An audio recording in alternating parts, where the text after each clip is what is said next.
Mr. Platinum Man, 1989. Now, I haven't made a video in about 4 years, 3 years, not sure. And even then, it was one video every few months. I always had intentions of making more wrestling videos, but I never got around to doing it. Now, over the years, I haven't been able to keep up with every promotion. I used to, back in the day, keep up with ROH, TNA, WWE, and as much AAA as I can. But the truth is that all that has fell off. The only company that I really faithfully watched since then has been Impact Wrestling, TNA. I do keep up with the results of most WWE shows, but I fell off from watching ROH going back to 2010 when Austin Aries was the champion.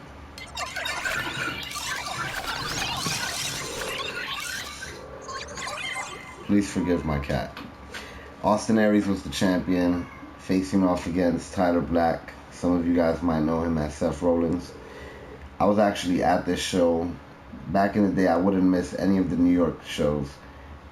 This particular card has Kevin Steen, aka Kevin Owens, Colt Cabana, Delirious, Kenny King, the Briscoe brothers, El Generico, Davey Richards, Butcher, Joey Ryan, which I didn't even know of back then. I didn't know about him until the Gut Check challenge, but apparently I witnessed him wrestling live in New York.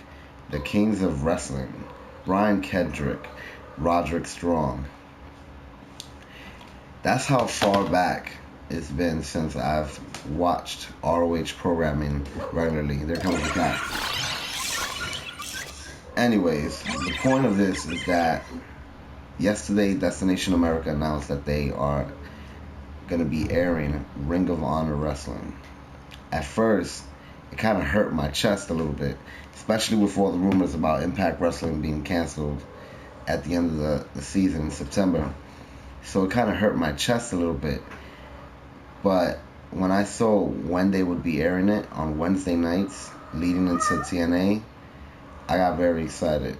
Only because we haven't had anything like this that I know of, at least. Correct me if I'm wrong. I know somebody said that TNN used to do it with with ECW and WWE. But me personally, I never experienced two promotions kind of connected this way. A lot of people are speculating that Destination America will have them do some kind of cross promotion, and it makes me think back to when TNA was with Spike TV and they had to work with Bellator. So that being said, it would only make sense that two companies that are actually in the same genre will cross promote. Now, I don't think this necessarily means the end of TNA. I think Destination America is going to see how this works. They have been dedicating themselves to promoting TNA. Even after the announcement, they still have been actively promoting TNA. And by announcement, I meant the announcement of the report that TNA was getting canceled. They've still been actively advertising TNA and Impact Wrestling. I think they're testing the waters, seeing how this goes. And personally, I think it's going to pay off better than most people think. Only because Ring of Honor has a cult following, a following that not all those Ring of Honor fans like TNA, and not all of the TNA fans like Ring of Honor. But them being connected on this network is automatically going to make some of them change their mind a little bit. Because they're already going to be on the network. They're already going to be on the channel. They're already going to be in the mood for more wrestling when that first hour is ending. And they're going to get that through Impact Wrestling. And vice versa. There's even rumors that they're going to have a replay of Ring of Honor play after Impact Wrestling. Which, again, if you started watching at 9 p.m., which I might have to do just because of my work schedule, you'll be able to catch the Ring of Honor episode that you missed. I think this is great news for wrestling. It's been very exciting to see all these different companies acquire TV deals like Lucha Underground with El Rey and Now, Ring of Honor going to be airing syndicated episodes on Destination America, in addition to whatever other airings they already have. Global Force Wrestling is going to be pitching themselves to TV. NXT eventually will make it to TV. It's going to continue to grow, and who knows how big NXT itself as a brand is going to grow. I personally, if you've never seen any of my videos in the past, it doesn't matter. This is a relaunch. I don't expect any of those subscribers that I had from way before to even remotely remember who I was or give a fuck, to be honest. But none of that matters because it's 2015 and this news has finally pushed me to do what I finally should have done a long time ago. That sentence didn't make much sense, but it's okay. This announcement has pushed me to finally come back and talk wrestling on YouTube. I'm the biggest wrestling fan in the world. I like to count my blessings and look at the positive things in life. So when I watch WWE, if there's a million things I don't like, I focus on the things that I do like. For example, I caught Raw, I believe it was last week or 2 weeks ago, and it was the night after the pay-per-view. And New Day came out, and it was nice to see them, on my TV getting airtime, tag team wrestling, but their promo sounded so scripted, as we know with most WWE promos.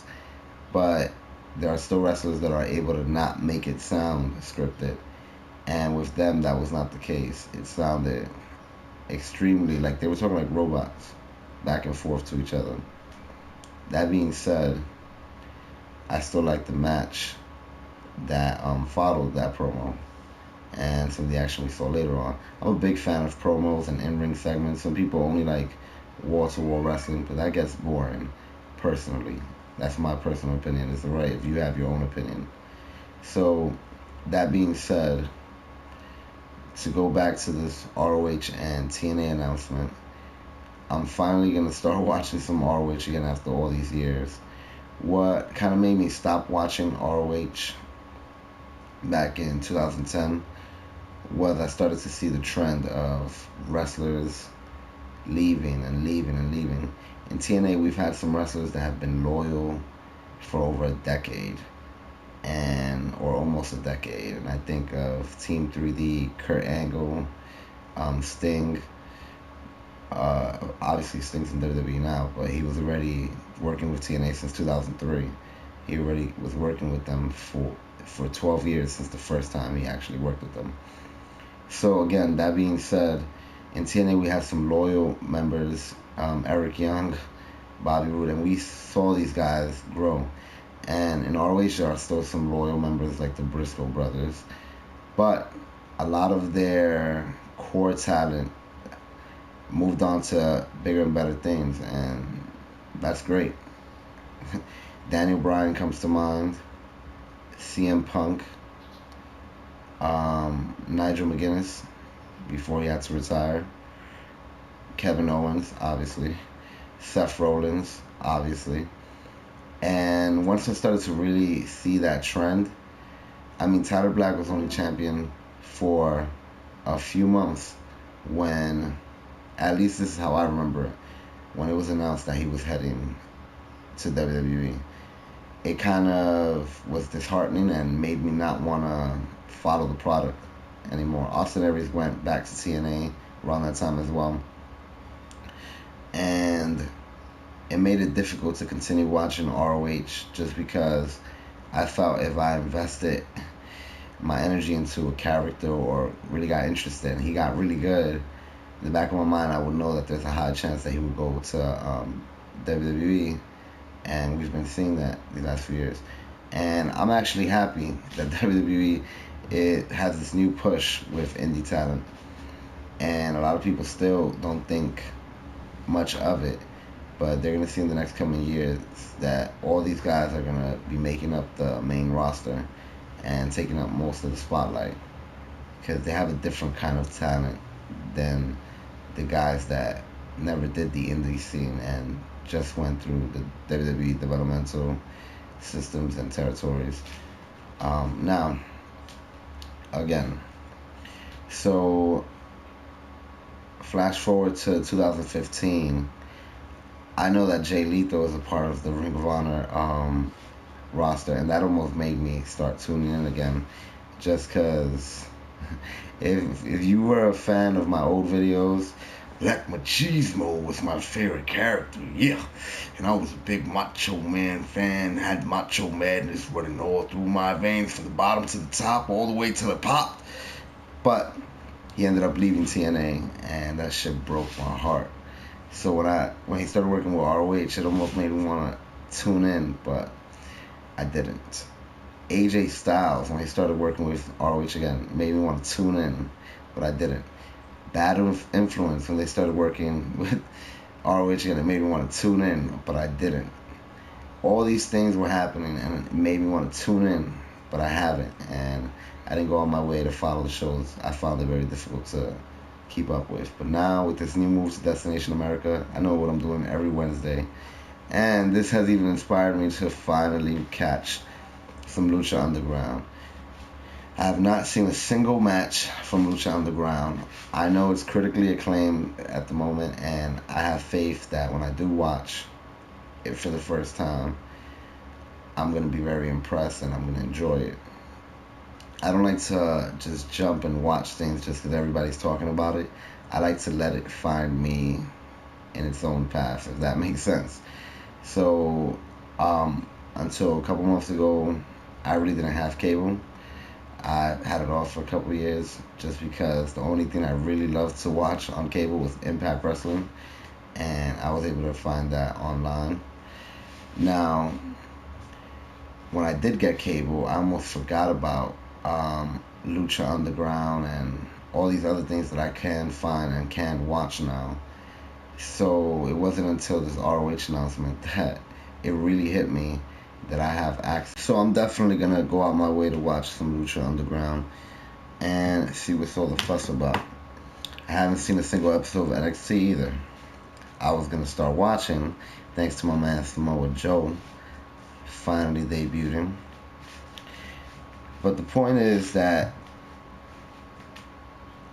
Jeff Jarrett was right. Jeff Jarrett has been saying that he feels another boom coming for wrestling, and I think this is the start of it. But it's up to us as the fans to support it and take it as far as it can go. If we're just talking about it and bitching about it online and not actually watching it, then we're only hurting the business. I really despise when people talk shit about TNA or ROH and they've never seen a single episode, or they haven't watched it in years, or they just read the spoilers. It just doesn't make any sense to me. If I'm going to talk shit about something, I want to be able to really point out everything that's wrong about it. I like to debate a lot. So all these people that talk shit about Impact Wrestling but haven't seen an episode in years, it's irrelevant. Their whole opinion is completely irrelevant. I think if some ROH fans truly give TNA a chance, ROH fans that haven't watched TNA for years or never have watched TNA, if they truly give TNA a fresh chance, they will be pleasantly surprised at what they find. If they need something to connect to that brings them back to ROH, then they should cheer for the Wolves. They should cheer for Kenny King. They should cheer for Austin Aries. They should cheer for whatever it is that will get them to connect some kind of bridge to what they're familiar with and give the show a proper chance. I personally am looking forward to this. If TNA and ROH do end up cross promoting and doing joint events, I think Global Force Wrestling and WWE have something to fear, just because ROH has such a cult following online. And if it's ROH versus TNA, people are going to want to see that.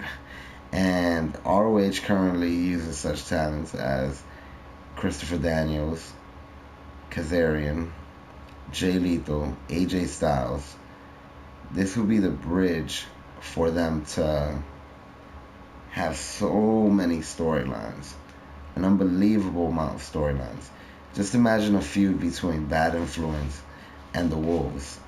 And the most ironic thing about it would be that the Wolves are representing TNA and Bad Influence is representing ROH. Imagine a feud between Jay Lethal and Kenny King, with Jay Lethal representing ROH. It just kind of fucks with your mind. And AJ Styles having another feud with Kurt Angle at the twilight of Kurt Angle's career. I always thought that AJ Styles should give Kurt Angle his retirement match.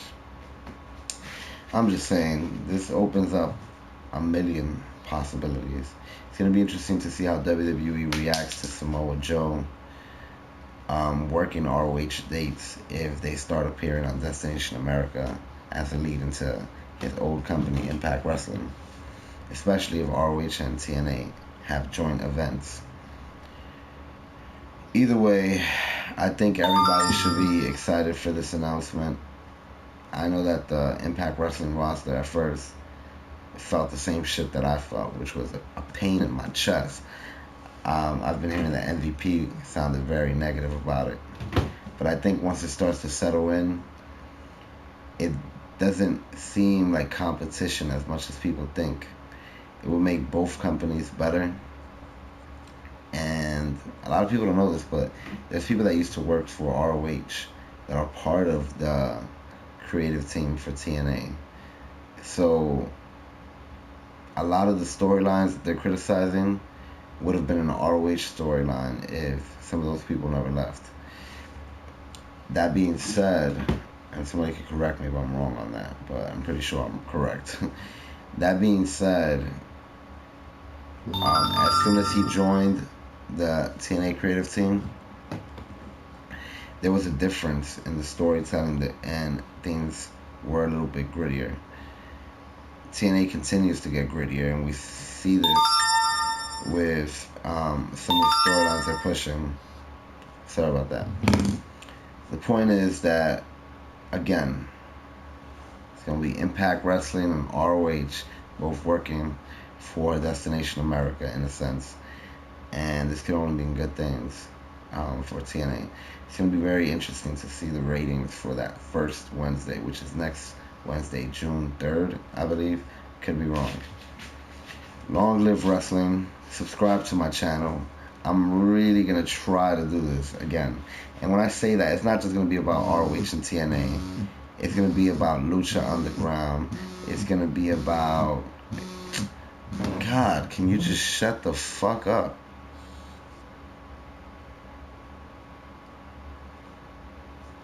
Jesus. So it's not just going to be about Lucha Underground, ROH, and Impact Wrestling. I'm going to try... Sorry, I'm not sure where to look at. I'm going to try to faithfully watch WWE again. It's been a while. And that starts tonight with SmackDown. Jeez, I can't remember the last time I saw an episode of SmackDown. But it's going to happen tonight. To briefly talk about WWE before I finish this video. One of my problems with WWE right now is that a lot of their stars are either sidelined or not with the company anymore. And when I say stars, I mean they're big main eventers. Just 3 years ago, maybe 4 years ago, let's say, we had obviously The Undertaker as a what seemed like core member of the roster. I'm just gonna run through the names: CM Punk, Triple H, Daniel Bryan, Brock Lesnar, John Cena, Randy Orton, Chris Jericho. All these veterans were part of the core roster and would appear more or less regularly, with the exception of Lesnar and Undertaker. And not long before that, we had Edge, Shawn Michaels, Another member that we just had just last year, Alberto Del Rio, and just a bunch of guys that had that look, that veteran championship look.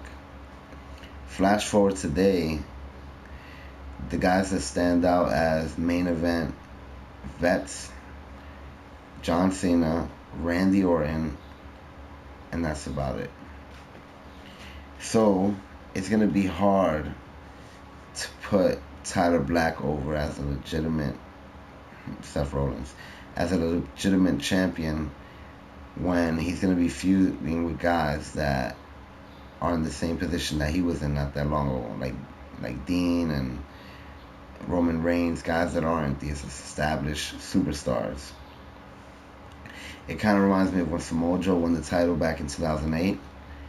He won it from Kurt Angle, and before that he was feuding with Christian, Jeff Jarrett at one point, I'm sure. But when he actually won the title, his first defense was against Scott Steiner and Kaz. His next defense was at Slammiversary. Then he faced Booker T. That was a big name. And eventually he faced Sting. But they had him facing off against people that Kurt Angle wouldn't be facing against if he was champion. If Randy Orton was champion, or John Cena, he probably would be feuding against the Triple H's and all these people. Come on, we know what kind of defenses John Cena has put on over the years, and the opponents he's had, just about everybody, even Kurt Angle. So Seth Rollins, there's not really a lot of veterans around to put him over. Daniel Bryan would have probably been great, but he's injured. Brock Lesnar would be fucking amazing, but that wouldn't even be possible until possibly Slammiversary, sorry, SummerSlam, just knowing the way they booked Lesnar. I would like to see him go over Triple H if there's ever a face turn in the cards, and if there were, maybe they should have Triple H turn face. For whatever reason, Seth Rollins crosses the line, and Triple H tries to, calm him down a little bit, and Triple H gets pedigreed by Seth Rollins, and I'm sure the crowd would cheer for that, since Triple H would still be a heel. But if he pedigrees Stephanie as well and just goes on a rampage, it will be clear who's the heel, who's the face. Point is that there's not a lot of people for Seth Rollins to go over that are established super veterans, like the kind of people Edge feuded with Shawn Michaels, Undertaker, Jericho, you know what I'm saying, legends in this business. And Seth Rollins needs more of that, or he's not going to feel like an official champion until he goes over some of those people. Anyways, this video was way longer than I intended. Tonight I'm going to watch SmackDown, and I'm going to have my review up tomorrow morning. I don't expect none of these videos to get a lot of views at all, because I'm starting from the bottom again. But it's not about how much views I get, it's just about putting my opinion out there, and eventually when people start to find it, then I guess they can look back at some of the things I said in my older videos and this video and so forth. Long live wrestling. I'm very excited for where 2015 is headed. I think Destination America was pretty smart at signing ROH, and a lot of people feel that them not telling Impact Wrestling that they're going to sign ROH was kind of a clear, obvious sign that they're going to get rid of Impact Wrestling. But you got to remember, Destination America are technically the employers. Impact Wrestling is the employee. There's nowhere in Impact Wrestling's contract that says that they have to communicate with them and inform them of any potential deals or negotiations going on with other companies. That just does not exist in this business.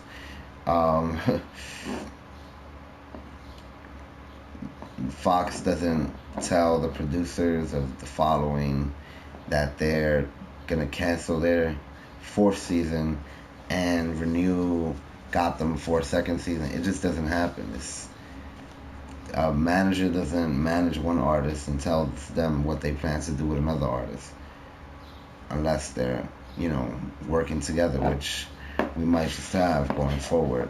But prior to this announcement, there's no reason why they should. Um, Obviously, it's kind of sneaky, or it feels sneaky, and there's some courtesy to let them know, but it's not something that's necessarily automatic or mandatory. Anyways, long live wrestling, as I keep saying. It's going to be an exciting year. I urge you to watch both Impact Wrestling and ROH next week. And Impact Wrestling this week. Hell, watch SmackDown tonight. Let's see what's entertaining and what's not. I know, trust me, it's kind of hard for me to watch WWE sometimes. But again, I'm able to identify what's good and what's not. Thanks for watching. Subscribe to the channel. And if you're interested in video games, look around my channel, Platano Games Network. I'll put the link to that channel in the description box. Right now, my recent videos are a lot of basketball videos just because the playoffs are currently airing. But you can look through my archives, my playlists. They range from first-person shooters like Killzone and Battlefield to Star Wars games like Battlefront, Tekken, Metal Gear Solid, comic book games like Wolverine, X-Men Destiny, Injustice.